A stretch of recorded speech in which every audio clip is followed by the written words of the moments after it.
قتلوها مظبوط. استشهدوا دغري. اللي بيسعفوا الجرحى اللي هي كبته بنت ابن فرح وابن عمر اللي حمل شاهد بفكر شاهد يقول عشان مش اللي معايا اللي هي اخر بنت، هي جبت بنت واحده واستشهدت اخوتها بيحبوها. اخذها اخوها اللي عمره 18 سنه عمر حملها وشرد مع مرت اخوه بنت اخوه في الاتراك. ما كانش عندنا اسعافات. الجيش الاسرائيلي دغري صوبوا في ايده وقال له ارمي الشهيد هذا على الاتراك. ضلوا مرميه البنت اللي هي بنت عمرها سنه 3 شهور. حطوها على الارض؟ ضلت على الارض. قالوا والله فوقيها وطموهم. ايش؟ هذا بلاش كنا بالدغري. حطوا فوقيها شحن رمل، شحن تفك رمل. ايش الشحن؟ تفك جرافة الجيش الاسرائيلي، ما بعرفش واضحوا لك كلمه. في معهم دبابات وجرافات الجيش الاسرائيلي. احنا معنا تراك زراعه. بقوا الشهداء هذول جنب التراك اللي هو مطر ومحمد وبنت شهد. بقى ومعهم غادة كنت وبنت ابن فرح. الجيش الاسرائيلي قال لمحمد ابني ارفع وعيه وخذ الجريحه هذه مشي واطلع فيه. كيف بده يقدر يحملها هذا المرض؟ يحمل 3 أنفار. حملها صار يجر فيها جرس والضغط تحت رجليه. يعني يطخوا على اجريه. يطخوا تحت رجليه. وضلوا ماخذ مرته بيجي 300 متر من عند مدرسة عمر بن الخطاب لعند العطاطرة عندنا فوق على الدوار. انتم بتعرفوه؟ هذول هو عندنا مرحلتين شهداء اللي هو جوزي واولادي اخذوه بسيارة نص نقل من هان تاعت بكر ابو حليمة لعند ورا العطاطرة. لقاهم الجيش الاسرائيلي قالوا وقفوا. وقفوهم جابوا السيارة وقلبوها وبالجرافة تاعت الجيش الاسرائيلي وحطوا فوق الشهداء رمل. هذا المرحلة الأولانية تحت أولادي. أولاد سلفى دول اللي تحت كان معهم. عضلنا شهداء عندنا شهداء فوق وشهداء تحت احنا اللي هم كلهم من عيلتنا احنا. عندنا شهداء فيهم 5 وهذه من شهيد مطر. هذه بقت مع ابنها مطر. طخوا بنا قدامها هذه المطر. وهي علي شايفاها علي انا بقيت ماسكاه انا في النار. هي هذا ابن علي اللي ظل من بقيت اخوته الصغار انحرق من هانكم. Allah najja'al, hey. The wife suffers got his head. This is the only son she has left. Actually, we don't have experience of the white phosphorus in the past. So we were dealing with the burns as any burn. So we were evacuating the hospital every day because we were expecting every day to receive more victims. So we used to send the victims with what seems to be simple burns, send them home and ask some NGOs, some charity organizations like Physicians Without Borders to take care of them at home. But we found that most of these patients come back to us after a few days with the burns became deep and wider, and some of them with bad general condition, and even some of them unfortunately died in spite of the small area of the burn. Some of them were just 10%. 10% of the body surface area was burned, and they should not die. So we found it very strange. So we started to discuss this with our colleagues who came to help us from different countries. What's going on? Why these patients getting like this? Why they die? And some of these doctors had experience during the war. They worked in Lebanon during the war in 2006, and they went saw these wounds. They said that it's very similar to the burns which result from the white phosphorus bombs.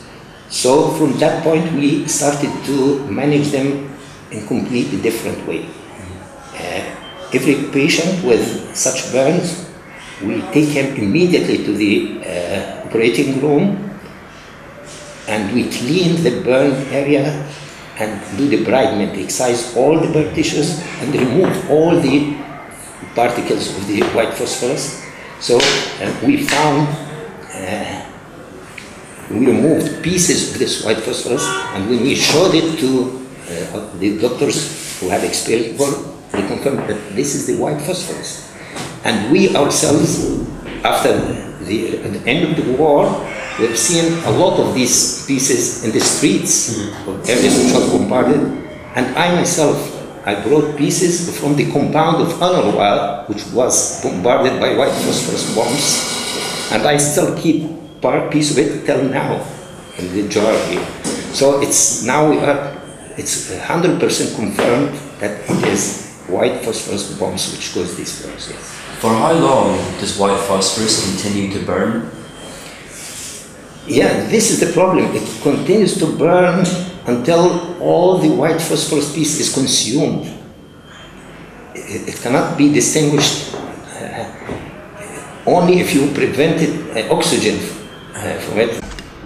Oh, it stinks. Yeah.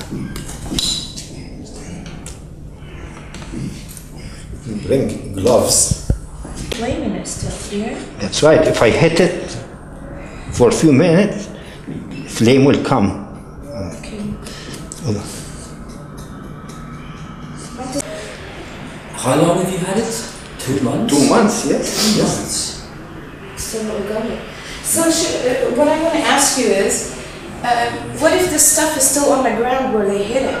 Oh, it causes deep burns. Many children came to us after the war with burns on their feet because they walk on these pieces. It causes burn even through the shoes, because it burned the shoes and burned to their feet. That's why I keep it here now in a jar tightly closed. So it's that's why it causes very deep burns, and some of them cause burn down to bone.